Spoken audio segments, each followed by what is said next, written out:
감사하고 좋은 날입니다. 하나님께 마음을 모두어서 찬송하겠습니다.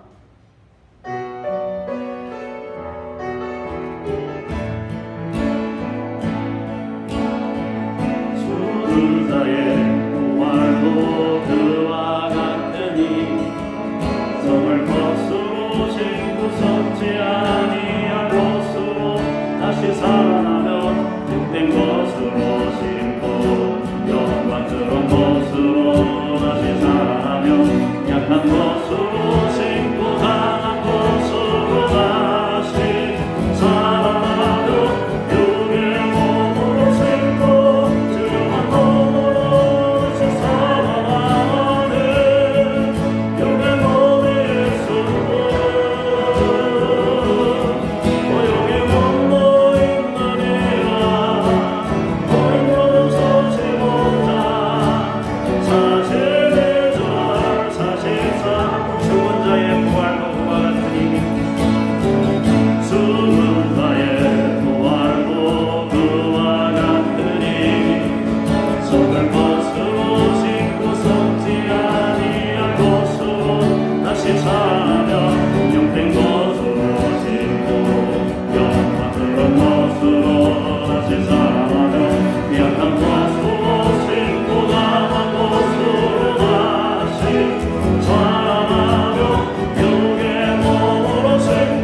부르고 찬송합니다.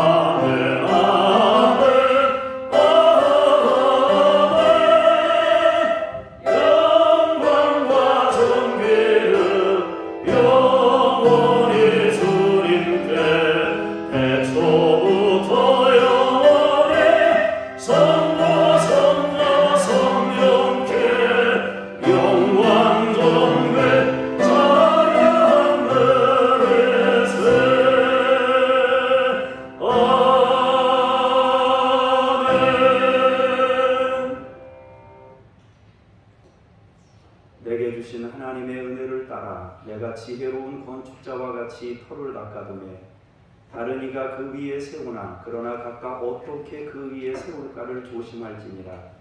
이 닦아둔 것 외에 능히 다른 터를 닦아둘 자가 없으니 이 터는 곧 예수 그리스도라.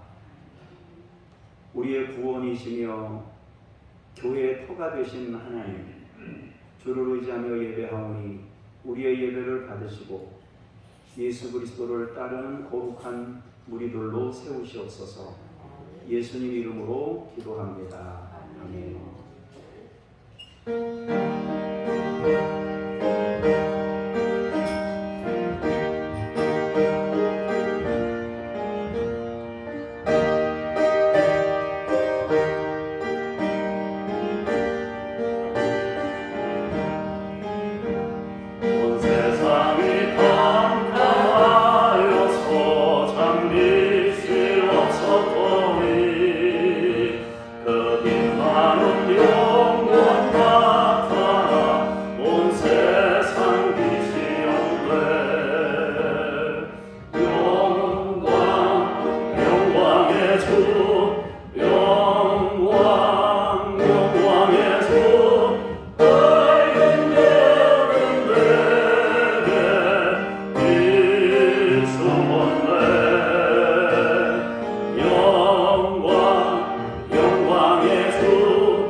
너는 나 외에는 다른 신들을 내게 두지 말라. 너를 위하여 새기는 상을 만들지 말라. 너는 내 하나님 여호와의 이름을 망령되게 부르지 말라. 안식일을 기억하여 거룩하게 지키라. 내 부모를 공경하라. 살인하지 말라. 간음하지 말라. 도둑질하지 말라. 내 이웃에 대하여 거짓 증거하지 말라. 내 이웃의 집을 탐내지 말라. 아멘. 찬양의 기도로 기도합니다. 자비의 하나님, 용서하옵소서. 명절의 즐거움을 넘어 세상 곳에 빠져있던 시간이었습니다. 우상 숭배는 하지 않았는지 살펴보게 하시고 친척 간의 불화가 있지는 않았는지 돌이켜보게 하옵소서. 이웃을 돌아보지 아니하고 나 혼자만 풍족하게 편안하게 지내지는 않았는지 주님 앞에서 고백하는 시간이 같습니다. 용서하옵소서. 예수님의 이름으로 기도합니다. 아멘. 이제 여러분과 하나님 아시는 죄를 잠시 침묵으로 기도합니다.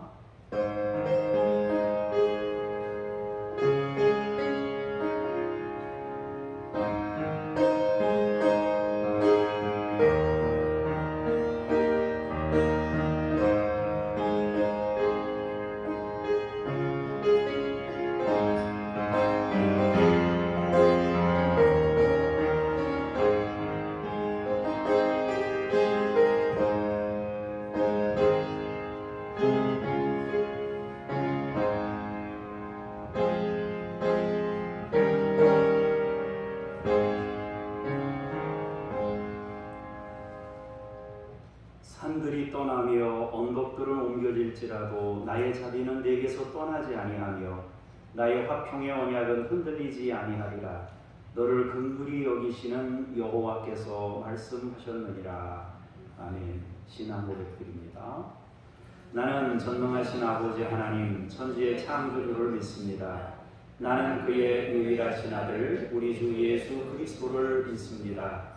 그는 성령으로 잉태되어 동정녀 마리아에게서 나시고 본디오 빌라도에게 고난을 받아 십자가에 못 박혀 죽으시고 장사된 지 사흘 만에 죽은 자 가운데서 다시 살아나셨으며 하늘에 오르시어 전능하신 아버지 하나님 우편에 앉아 계시다가 거기로부터 살아있는 자와 죽은 자를 심판하러 오십니다. 나는 성령을 믿으며 거룩한 공교회와 성도의 교제와 죄를 용서받는 것과 몸의 부활과 영생을 믿습니다. 아멘. 자리에 앉으셔서 기도합니다. 감사하고 즐거운 명절을 보내고 하나님께 예배하며 찬양합니다. 계절에 큰 기쁨 주신 주 하나님 영광 받으시옵소서. 밝은 달빛이 비칠 때 숨길 수 없는 우리의 죄를 느낄 수 있게 하시니 감사합니다. 주님께서 이 민족 위에 오셔서 사모하는 심령을 어루만지시고 감사로 충만한 마음이 되게 하여 주시기를 원합니다. 우리의 가족들이 신앙의 계보를 잇게 하시고 예수님의 나라를 이루게 하옵소서. 장로의 성도님들이 예배를 사모하는 마음으로 충만케 하여 주시옵소서. 말씀을 듣고 영혼이 소송케 하시고 오직 하나님으로 사는 인생이 되게 하시옵소서. 오늘도 말씀으로 우리 심령에 찾아오시는 우리 주 예수 그리스도 이름으로 기도합니다. 아멘.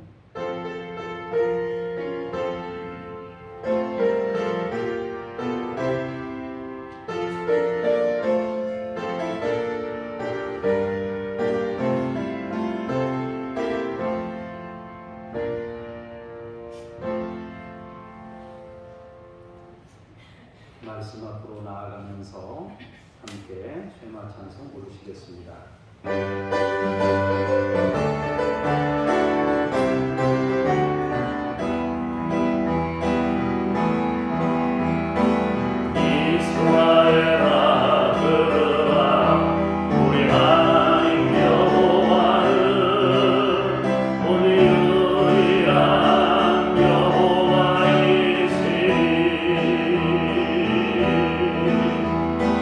너는 마음을 다하고 뜻을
디모데전서 1장에 있는 말씀입니다. 먼저 홍순효 권사님 나오셔서 1장 1절에서 4절까지의 말씀을 봉독합니다.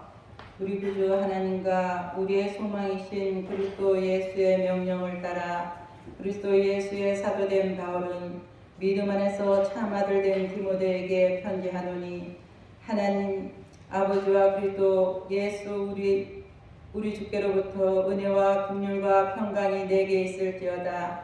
내게 마게도나로 갈 때 너를 권하여 에베소에 머물라 한 것은 어떤 사람들을 명하여 다른 교훈을 가르치지 말며 신화와 끝없는 족보에 몰두하지 말게 하려 함이라. 이런 것은 믿음 안에 있는 하나님의 경륜임보다 도리어 변론을 내는 것이니라.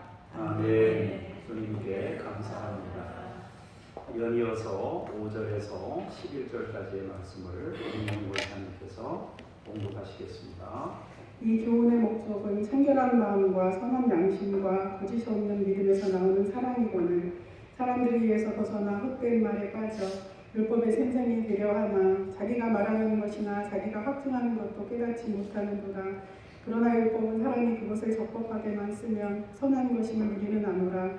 알 것은 이것이니 율법은 옳은 사람을 위하여 세우는 것이 아니요 오직 불법한 자와 복종하지 아니하는 자와 경건하지 아니한 자와 죄인과 거룩하지 아니한 자와 망령된 자와 아버지를 죽이는 자와 어머니를 죽이는 자와 살인하는 자며 음행하는 자와 남색하는 자와 인신매매하는 자와 거짓말하는 자와 거짓 맹세하는 자와 기타 바른 교훈을 거스르는 자를 위함이니 이 교훈은 내게 맡기신 바 복되신 하나님의 영광의 복음을 따름이니라. 아멘. 주님께 감사합니다. 12절에서 17절입니다.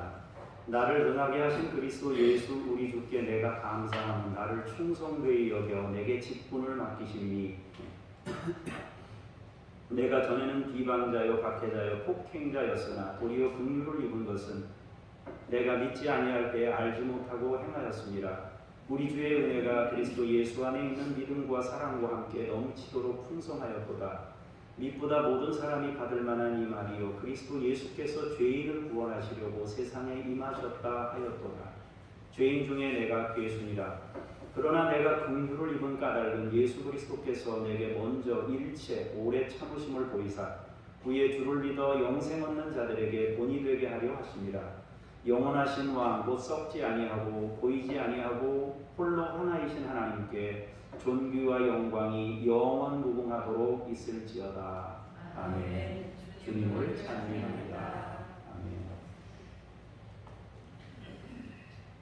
명절을 잘 보내셔서 그런지 여러분 얼굴이 환해서 좋습니다.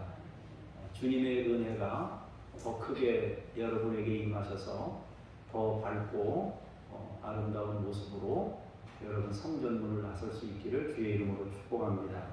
오늘은 은혜의 복음에 대해서 말씀을 나누고자 합니다.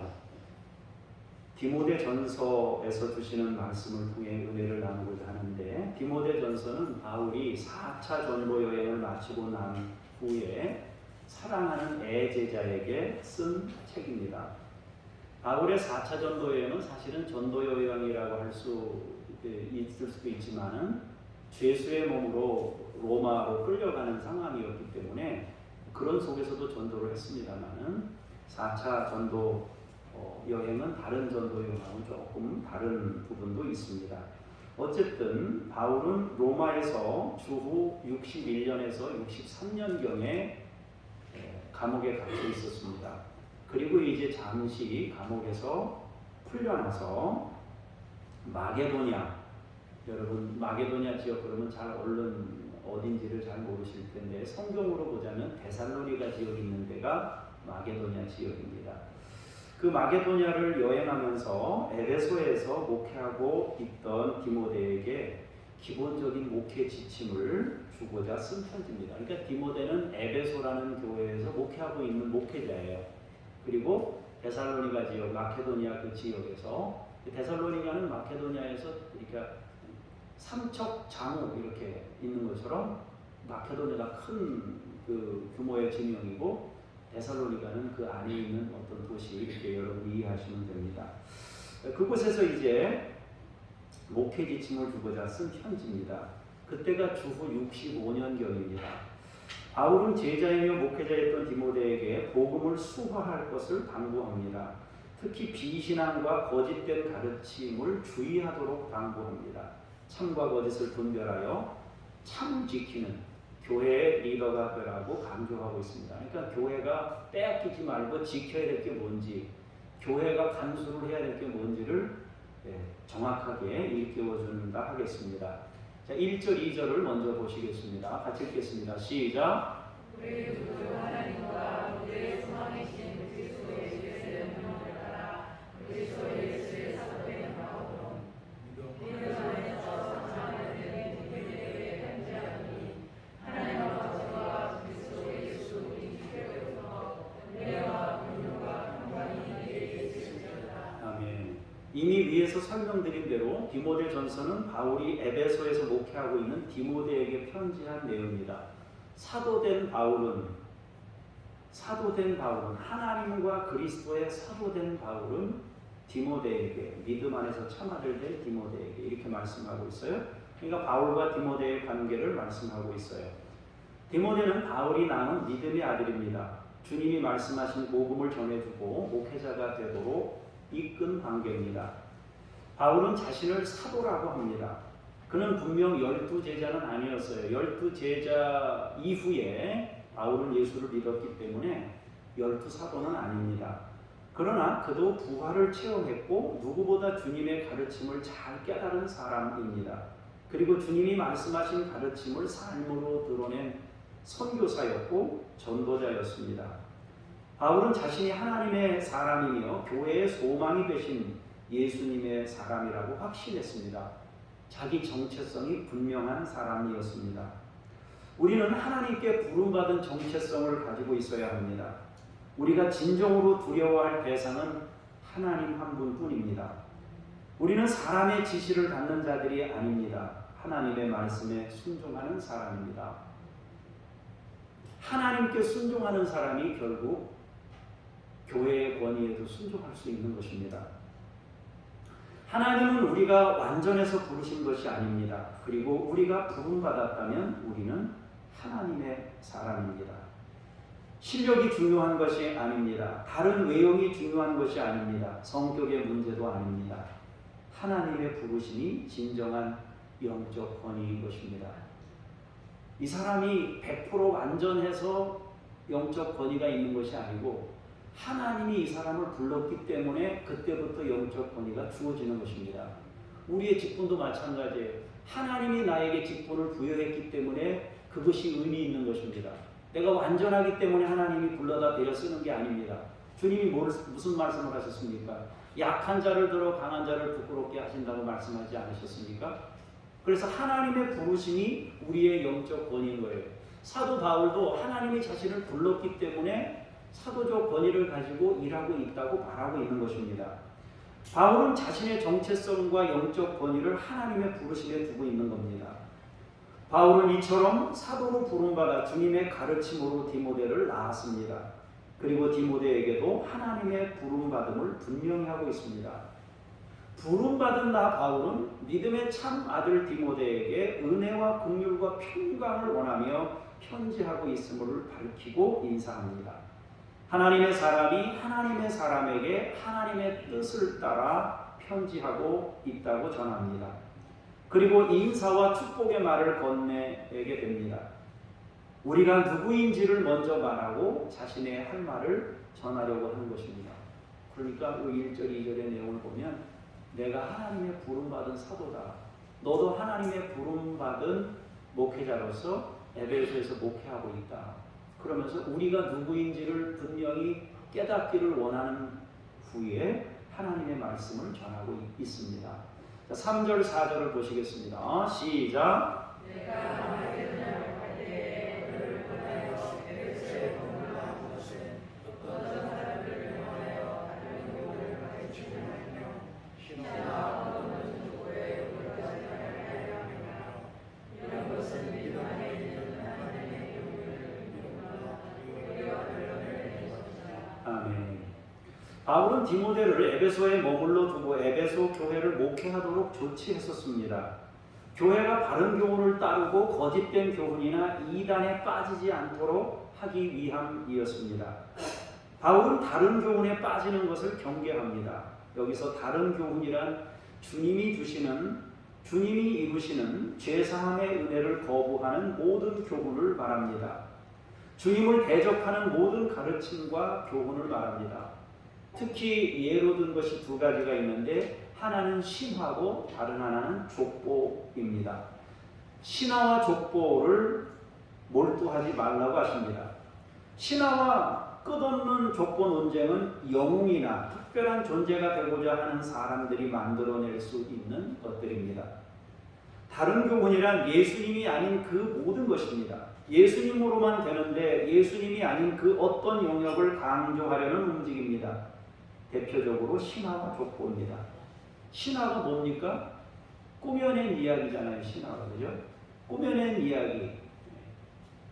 뭘 바라는 게 있어서 영웅의 출현 같은 거를 만들어내잖아요. 그래서 신화의 대부분은 허구적인 것을 가지고 있지만 그 허구적인 것 안에 이제 두 가지가 더 들어있어요.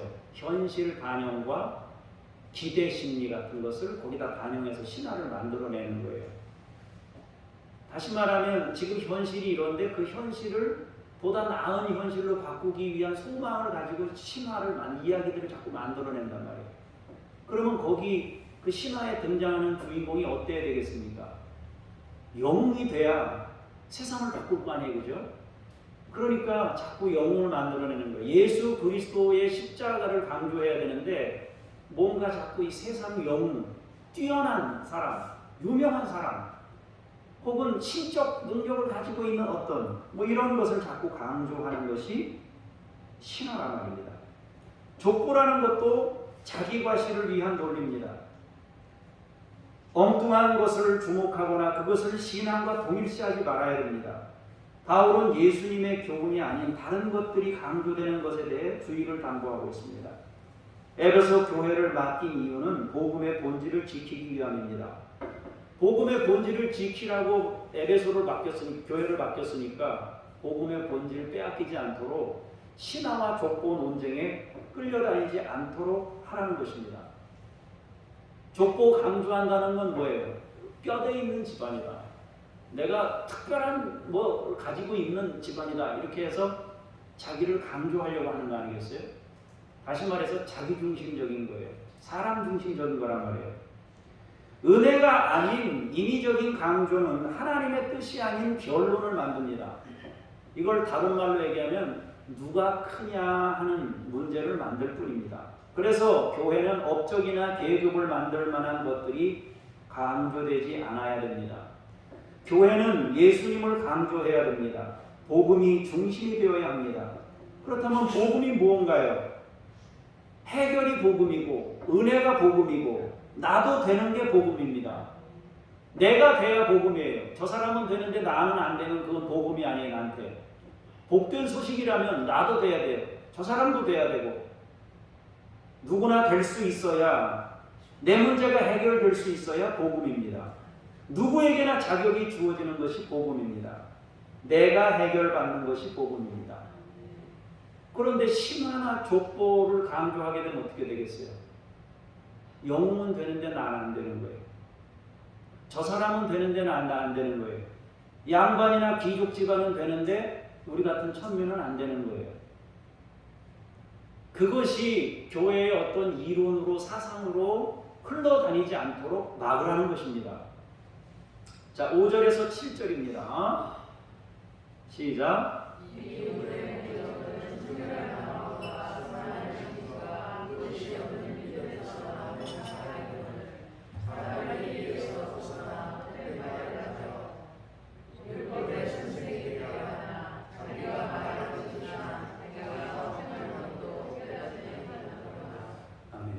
이 편지를 쓰는 이유와 가르치는 교훈의 목적은 분명합니다.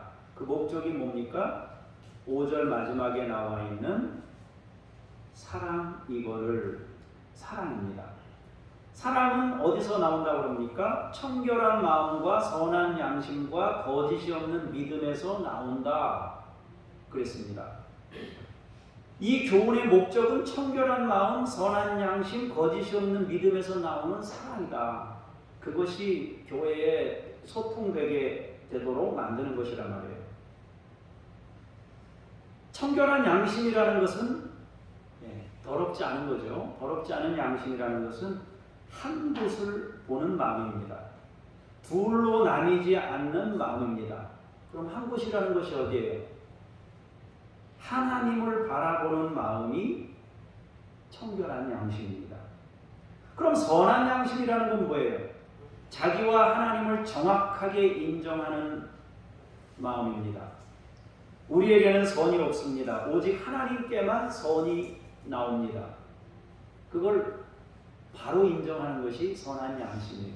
우리가 선한 양심을 가지면 하나님이 창조주이신 걸 인정하게 되고 우리가 피조물로서 한계를 가지고 죄성을 지닌 존재라는 걸 인정하게 됩니다. 죄성을 가진 존재를 인정한다는 것은 내가 영웅이 되고자 엉뚱한 짓을 하지 않는다는 거예요. 내가 영웅이 되거나 다른 사람을 영웅으로 만들거나 그러지 않는다는 거예요. 그냥 똑같은 사람만 있을 뿐이에요. 이 사람도 사람이고 나도 사람이고 그냥 같은 사람으로 있는 것입니다. 거짓이 없는 믿음이란 자신의 이익을 위한 방편으로 삼는 믿음이 아니라 주님을 나타내는 믿음입니다. 결국 하나님의 본질인 사랑이 교회의 본질임을 전하고 있습니다. 교회의 본질은 하나님이고 하나님의 본질은 사랑입니다. 이에서 벗어난 사람들의 가르침이나 교훈은 모두 헛된 것이라고 말합니다. 율법의 선생이 되려고 하지만 정작 자신이 하는 말도 모르고 확신을 가지고 힘주어 하는 말도 깨닫지 못하는 것일 뿐입니다. 출처가 하나님이 아닌 것은 업적과 계급을 만들고 변론과 언쟁을 만듭니다. 누가 크냐의 문제는 언제나 교회를 파괴합니다. 누가 크냐의 문제는 사람을 주목하게 만듭니다. 자기 과시의 열매를 맺습니다. 타인과 비교하거나 무시하는 열매를 맺습니다. 교회에서 신화와 족보가 강조된다면 결국 사람을 영웅으로 만들고 사람을 주목하게 합니다. 그러면 은혜를 밀어내게 됩니다. 영웅만, 특별한 사람만 강조되면 은혜가 소통이 안 되는 거예요. 거짓 교사들은 더 높은 차원의 도덕을 가르치면서 굉장한 확신을 갖습니다. 율법의 엄격한 것들을 강조하면서 자기 확신에 차 있습니다. 그것을 통제 수단으로 삼습니다. 율법이나 전통이나 형식을 강조하여 그것으로 사람을 압제하고 다스리고 통제하고자 하는 것입니다. 너 그렇게 해가지고 되겠냐? 이렇게 해야 여기까지 와야 되지. 그런 거죠. 굉장한 교훈과 가르침이라고 착각하면서 교회를 어지럽힙니다. 바울은 교회에 그런 가르침과 교훈이 자리하지 못하도록 목회하라고 말씀합니다. 주님의 은혜가 흐르는 교회가 되어야 함을 강조하고 있습니다. 교회는 반드시 은혜가 흘러야 됩니다. 은혜가 빠지지 않도록 율법으로 자꾸 사람을 정죄하지 않도록 이것이 굉장히 중요한 것입니다. 자, 8절에서부터 10절까지 또 보시겠습니다. 시작.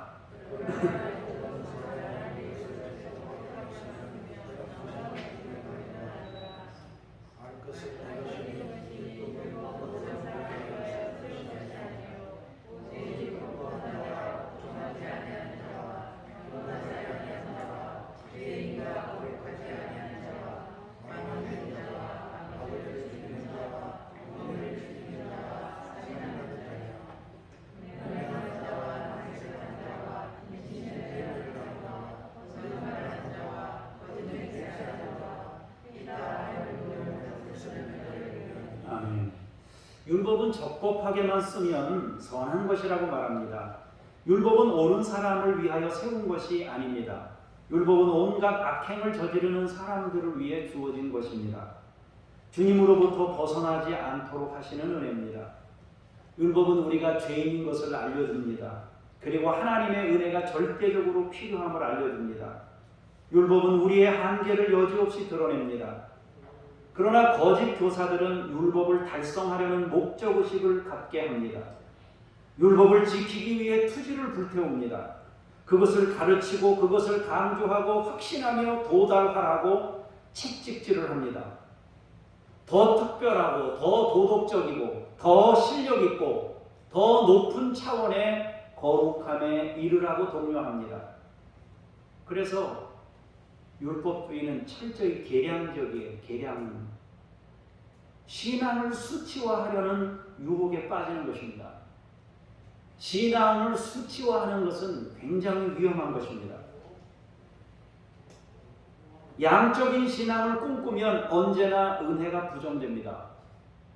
몇 번 달성했나, 몇 번 목표에 도달했나, 이런 방식의 접근은 은혜로 가는 길을 차단합니다. 늘 업적과 계급과 비판과 정죄로 몰아갑니다. 그것이 교회를 지배하면 그런 단체를 유대교라고 하는 것입니다. 온갖 이단들의 모습이 다 이런 모습입니다. 자기들이 하는 말도 깨닫지 못하는 것입니다. 자기들이 확신하며 말하는 것도 거짓이지만 그것도 모르고 행하는 것입니다.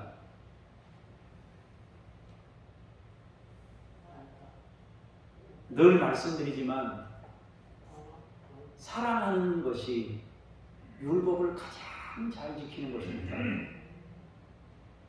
안 하려고 애쓰는 사람이 아니라 주님을 사랑하면 안 하게 됩니다. 그렇게 즐거웠던 것들도 주님을 사랑하면 그 즐거웠던 것들이 싫어져요. 아, 내가 이거를 끊어야 되는데, 버려야 되는데, 그렇게 해서 되는 게 아니에요. 하나님 사랑하게 되면 끊어지고 버리게 됩니다. 여러분이 하나님의 사랑에 푹 빠져들기를 바랍니다. 11절에서 14절을 보겠습니다. 시작. 하나님의 영광의 복음을 따르기니라. 나를 능하게 하신 그리스도 예수 우리 주께 내가 감사하니 나를 충성되이 여겨 내게 직분을 맡기시니 내가 전에는 비방자요 박해자요 폭행자였으나 도리어 긍휼을 입은 것은 내가 믿지 아니할 때 알지 못하고 행하였습니다. 우리 주의 은혜가 그리스도 예수 안에 있는 믿음과 사랑과 함께 넘치도록 풍성하였도다. 아멘. 바울은 은혜의 복음을 말하고 있습니다. 자신에게 맡기신 직분을 하나님께서 말씀하신 영광의 복음입니다. 그 영광의 복음은 은혜입니다. 넘치도록 풍성하신 은혜입니다. 바울은 복음의 은혜를 받은 전과 후가 완전히 달라졌습니다. 바울은 주님을 비방하는 비방자였고 박해자였고 폭행자였습니다. 그는 열심을 가졌었습니다. 잘못된 열심입니다. 누구보다 앞장서서 율법을 가르쳤고 율법을 따른 사람입니다. 그런데 그는 그 율법으로 다른 사람을 비방했고 박해했고 폭행했습니다. 그러던 그가 긍휼을 입었습니다. 하나님의 은혜를 입은 것입니다. 넘치도록 풍성하신 하나님의 은혜를 입었습니다. 그리고 그 은혜는 바울을 사도로 세우셨습니다. 복음을 전하는 직분자가 되게 하셨습니다. 거룩한 직분을 맡긴 것입니다. 율법으로는 설명할 수 없는 일입니다. 여러분 직장에 들어갈 때 뭐 봅니까? 여기서 이 사람이 일해서 내가 월급 주는 것보다 더 많이 돈을 벌 수 있는 사람인지를 보고 뽑습니다. 그런데 와서 계속 손해만 끼쳐요. 그럼 그 사람 계속 써야 안 써요? 못 써요. 그래서 채용하기 전에 뭘 봅니까? 이 사람이 과연 우리 직장에서 감당할 수 있을 것인가? 더 많은 이득을 창출해낼 수, 이윤을 창출할 수 있는 사람인가에 대해서 보고 뽑습니다. 하나님이 우리들을 뽑을 때는 어떤 기준으로 뽑습니까? 하나님이 우리를 구원하실 때 어떤 기준으로 뽑습니까? 이 사람이 내가 정한 수준에까지 와서 이익을 줄 것인가를 보고 뽑아요? 아니에요. 은혜로 뽑아줍니다. 그리고 만들어갑니다. 이것이 세상과 하나님의 방법이 다른 것입니다. 교회도 똑같이 이 구조로 가야 됩니다. 먼저 은혜를 베풀고 사람으로 세우는 것입니다. 된 사람을 뽑는 게 아니에요. 된 사람을 교회로 받아들이는 게 아니에요. 자꾸 그런 방식으로 우리가 접근하기 시작하면 계속 비판하고 정죄하고 넌 됐니 안 됐니 뭐 이 정도가 됐는데 왜 그것까지밖에 못하니 맨 이런 소리가 들릴 수밖에 없는 거예요. 바울은 전과자입니다. 그것도 심각한 전과자예요. 그러나 은혜를 입었어요. 구원의 은혜만 입은 게 아니고 구원의 은혜를 다른 사람들에게 나누어 주는 일까지도 맡겼어요. 바울은 교회에서 은혜가 아닌 그 어떤 것도 강조되기를 원하지 않습니다. 본질이 바뀌는 것을 용납하지 않습니다. 바울은 디모데에게 이 편지를 쓰는 것이 명확합니다. 교회의 교회됨이 지켜지는 것입니다. 복음의 복음됨을 지키기 위한 것입니다. 은혜가 거부되는 일을 막기 위함입니다. 거짓된 신앙을 극복하기 위함입니다. 은혜가 빠지면 그 모임은 더 이상 교회가 아닙니다. 15절 17절을 보시겠습니다. 시작.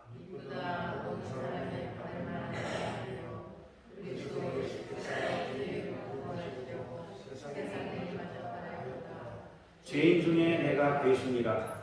그러나 내가 긍휼을 입은 까닭은 예수 그리스도께서 내게 먼저 일체 오래 참으심을 보이사 후에 주를 믿어 영생 얻는 자들에게 본이 되게 하려 하심이라. 영원하신 왕 곧 썩지 아니하고 보이지 아니하고 홀로 하나이신 하나님께 존귀와 영광이 영원무궁하도록 있을지어다. 아멘. 이제 바울은 자신이 전하는 복음의 핵심을 전합니다. 이 말은 모든 사람이 받을 만한 것이다. 예외 없다 말이에요. 누구에게나 혜택이 주어지는 소식이다 말합니다. 그것은 예수님께서 죄인을 구원하시려고 세상에 오셨다는 소식입니다. 모든 사람에게 주어지는 혜택입니다. 주님의 구원은 모든 사람에게 허락된 것입니다.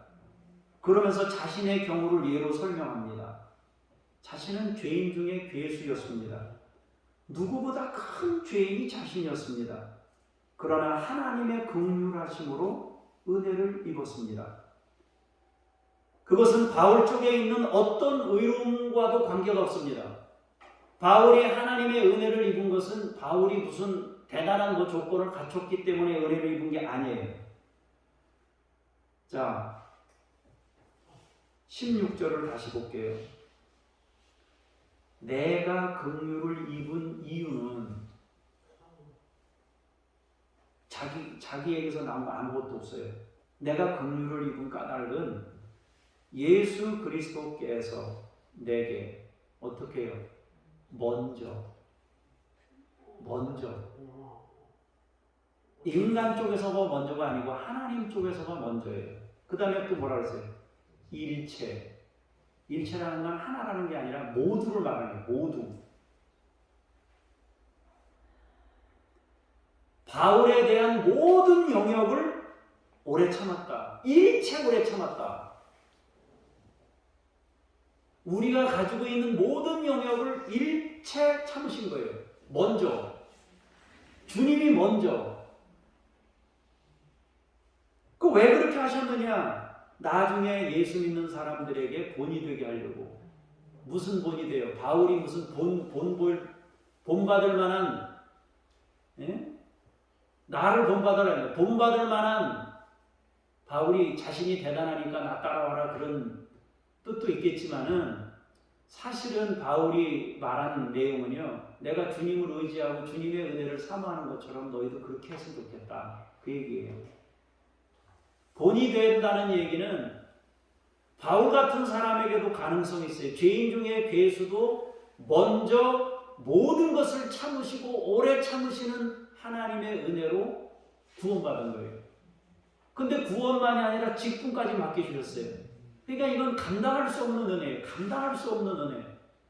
그 감당할 수 없는 은혜를 보면서 바울도 됐대. 핍박자도 됐대.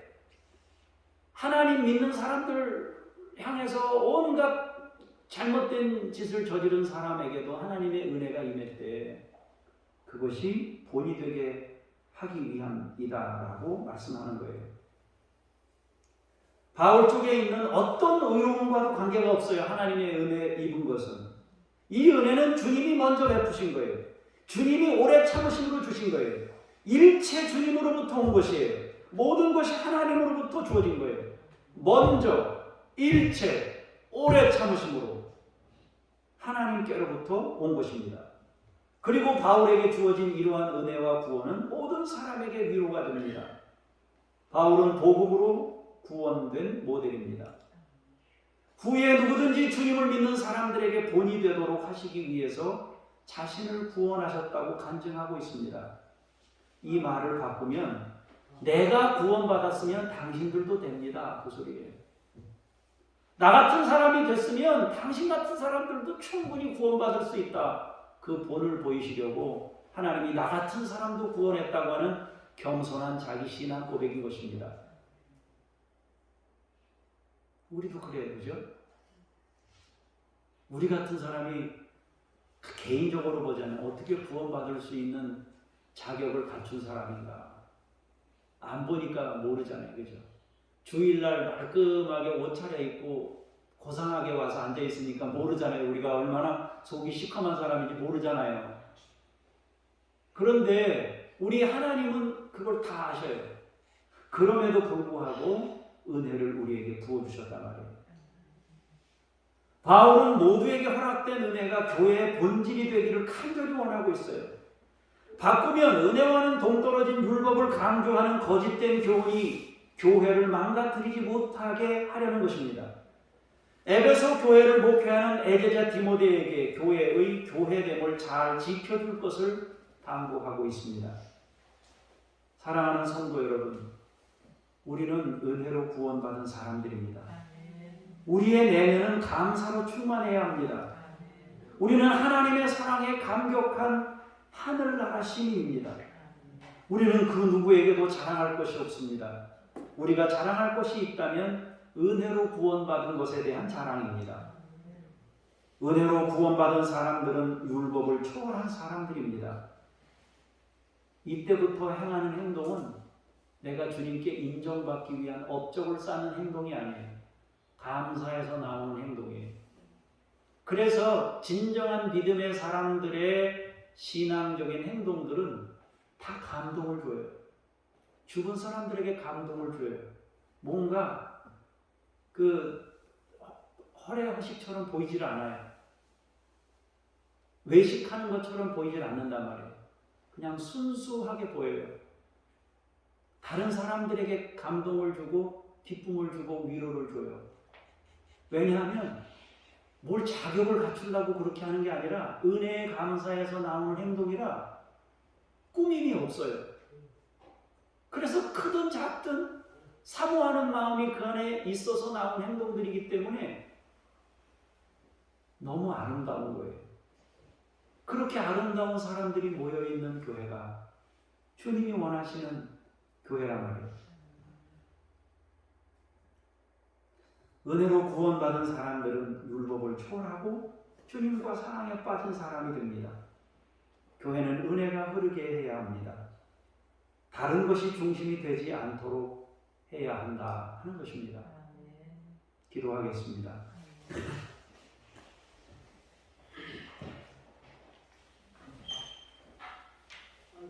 순간순간 율법이, 자격 조건이, 수준이, 기준이 되려고 하는 그런 세상 흐름이 신앙의 세계까지 침투하는 모양들을 봅니다. 사도 바울은 에베소에서 목회하는 디모데를 향해 분명히 말씀합니다. 은혜가 중심이 되는 교회, 감사함이 넘치는 교회 되라고, 그렇게 만들어가라고 당부합니다. 자신이 구원받은 것은 자신에게 어떤 조건, 충족이 되었기 때문이 아니라 내게 먼저 일체 오래 참으심을 보이신 하나님의 은혜 때문이었습니다. 그 예수 그리스도가 중심이 되는 교회 되도록 우리 교회를 세우시고 우리 각자도 그 은혜의 신앙을 세워가게 하시옵소서. 우리의 행위가 자격을 갖추려고 하는 행위가 아니고 남에게 드러내려는 행위가 아니고 감사한 행위가 되어서 그 감사로 인하여 자연스럽게 누군가에게 감동을 주고 기쁨을 안기는 예수 그리스도의 아름다운 열매들이 맺어지는 행동이 되게 하옵소서. 주 예수 그리스도의 이름으로 기도합니다. 아멘.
내게 먼저 일체 오래 참으심을 보이신 예수 그리스도의 은혜 안에 사는 우리들이 인생을 살면서 하나님께 감사하며 구별하여 주님의 주인 되심을 고백하며 드립니다. 받으시고 우리 평생에 주의 은혜로 살게 하옵소서. 평생 하나님이 주시는 은혜로 인생을 살아가는 하나님의 사람들이 되게 하옵소서. 주 예수 그리스도 이름으로 기도합니다. 아멘. 하늘에 계신 우리 아버지, 아버지의 이름을 거룩하게 하시며 아버지의 나라가 오게 하시며 아버지의 뜻이 하늘에서와 같이 땅에서도 이루어지게 하소서. 오늘 우리에게 일용할 양식을 주시고 우리가 우리에게 잘못한 사람을 용서하여 준 것 같이 우리 죄를 용서하여 주시고 우리를 시험에 빠지지 않게 하시고 악에서 구하소서. 나라와 권능과 영광이 영원히 아버지의 것입니다. 아멘.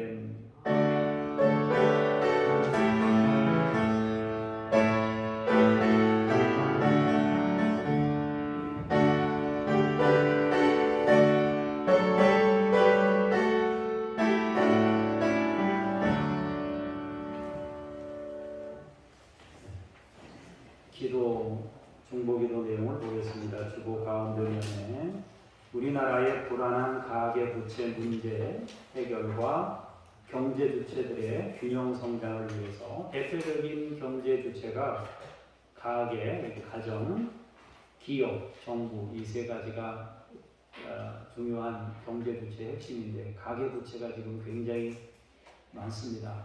1000조 넘어갔잖아요, 그죠? 굉장히 많은 부채를 집집마다 가지고 있는 거예요. 부채를 1000조 넘게 우리나라 국민들이 부채를 안고 있는 거예요. 많은 부채가 있는 거죠. 이거 위해서 여러분들이 또 이렇게 안정되도록 위해서 기도하셔야 됩니다. 이자율이 조금만 올라도 부담돼 이렇게 많으니까 그러다 보면 이제 써야 될 때 못 쓰니까 돈을 은행 빚 갚느라 못 쓰잖아요. 못 쓰니까 경제가 다 안 돌아가는 거거든요. 그래서 이런 것들이 잘 풀어지도록 위해서 기도해야겠습니다. 세계를 위해서 기도할 텐데 갈수록 늘어나고 있는 난민 문제가 해결돼야 되는데 약 8천만 명의 난민이 있습니다. 세계 인구의 한 1% 정도가 지금 난민으로 있는 겁니다. 자기네 나라에서 못 살아요. 살 수가 없어요. IT 같은 경우도 지진이 일어나고 나서 살 수가 없으니까 먹고 살 게 없으니까 어떻게든지 미국 땅으로 들어가려고 막 안간힘을 쓰는데 미국에서도 그 어떻게 다 감당이 안 되니까 자꾸 막잖아요. 그죠? 이거 참 골치 아픈 일이 아닐 수 없는데 여러분 계속 기도하시기 바랍니다. 다음 주에는 재직회로 모이겠습니다. 10월 생명의 삶을 여러분 묵상하실 수 있길 바랍니다. 제가 기도하겠습니다.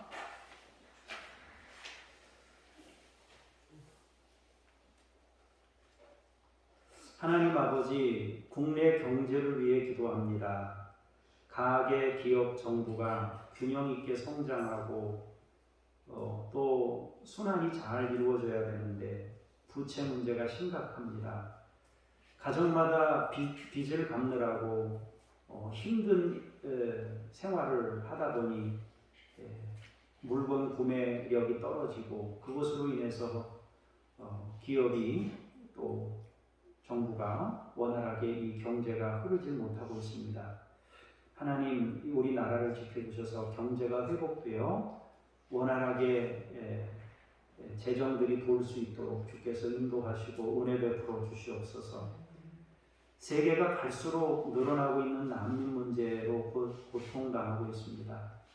난민들은 생활할 수가 없어서 고통이고 주변국들은 그들을 받아들일 수 있는 희생과 책임을 져야 되기 때문에 고통입니다.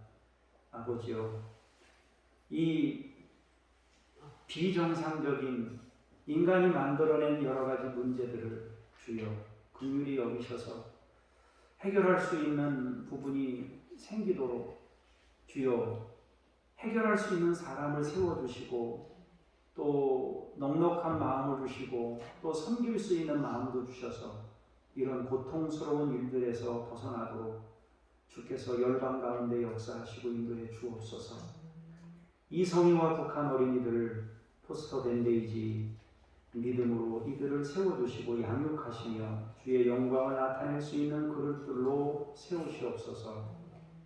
김유엘 선교사님, 이웃 아저씨 내외 선교사님, 이동식 성영숙 선교사님, 천애슐리 선교사님 각자의 맡은 자리에서 잘 감당하며 주의 뜻을 이루게 하시고 절망하지 아니하고 희망 중에 그 일들을 감당해내도록 능력으로 함께 하시고 안전하게 보호하시고 지켜주시옵소서. 이 시간 우리 교우들을 축복하며 기도합니다. 주여 치유를 위해 기도합니다. 우리 성도님들의 내면이 치유되어 회복되게 하시고 우리의 교우들의 아픈 부분들이 치유받기를 원합니다. 내가 지금 예수 이름으로 명하노니 내 세포는 회복될지어다. 예수 이름으로 명하노니 모든 뼈들은 정상의 자리를 회복할지어다. 관절과 골수가 정상의 능력으로 회복될지어다. 음식을 드실 때마다 주여 좋은 것이 우리 몸에 축적되고 나쁜 것은 버려질 수 있도록 역사하시옵소서. 하나님 아버지, 그 음식들을 걸러내는 기능들, 간 기능이나 심장이나 이런 모든 기능들을 주께서 건강으로 잡아주시고 지켜주시옵소서. 방광이나 또 아버지 소화를 이룰 수 있는 소화기 계통, 위장, 소장, 대장, 췌장, 하나님 아버지 모든 것들을 주께서 치유하시고 능력으로 함께해 주옵소서. 우리 몸에 언밸런스된 모든 것들을 주께서 균형으로 만들어 주시옵소서. 창조주 하나님께서 창조하신 바 모든 설계도를 가지고 계십니다. 아버지께서 원래 설계하신 대로 우리의 몸을 다시 재편하시고 감동케 하셔서 이 땅에 사는 동안 하나님의 영광을 위해서 우리의 몸을 쓰고 그렇게 하나님 나라에 이룰 수 있도록 우리 모든 교우들을 지켜주시고 건강으로 살펴주시옵소서.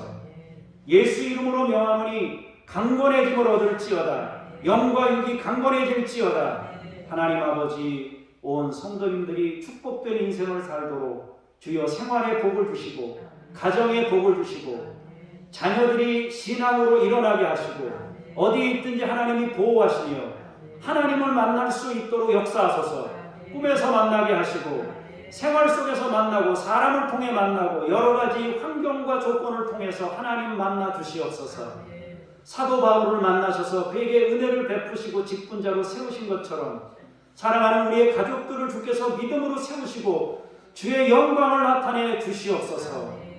하나님 아버지 우리 성도님들이 주를 마음껏 찬송할 수 있게 하시고 감사할 수 있게 하시고 하나님이 베푸신 은혜를 서로 간증하고 나눌 수 있도록 하나님이 이러한 은혜를 나에게 주셨습니다라고 말할 수 있도록 주여 은혜가 흐르는 교회로 세우시옵소서. 일주일 동안도 주님이 베푸신 은혜 속에 살기를 원하오니 주여 우리를 지키시고 우리의 가족 모두를 지켜주옵소서.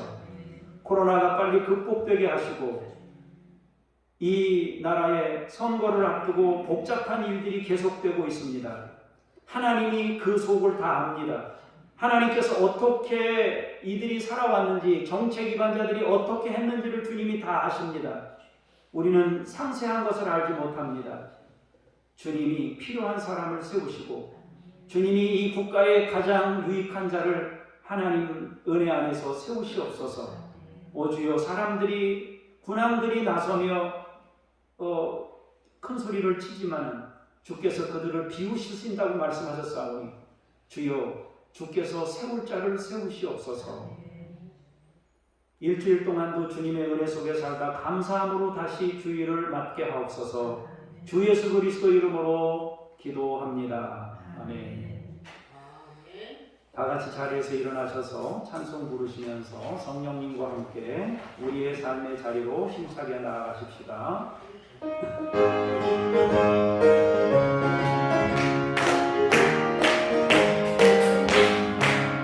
내가 매일 기쁨의 소나의 길 행하는 주의 팔이 나를 안보하며 내가 주의 축복을 받는 참된 비결은 주의 영이 함께하리라. 성령이 할렐루야 함께하시네. 성기를 걸으며 만나 기뻐하는 것 주의 영이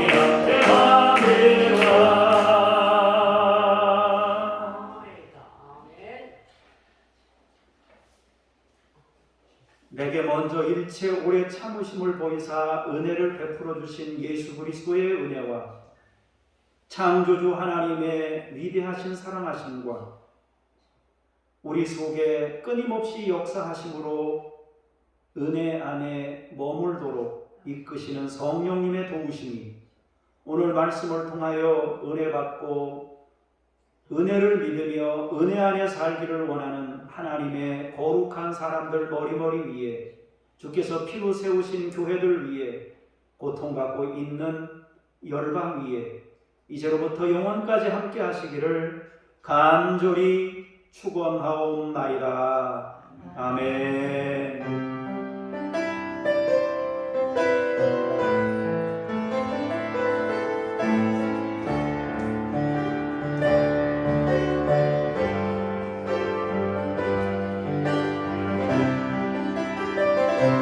함께하시네.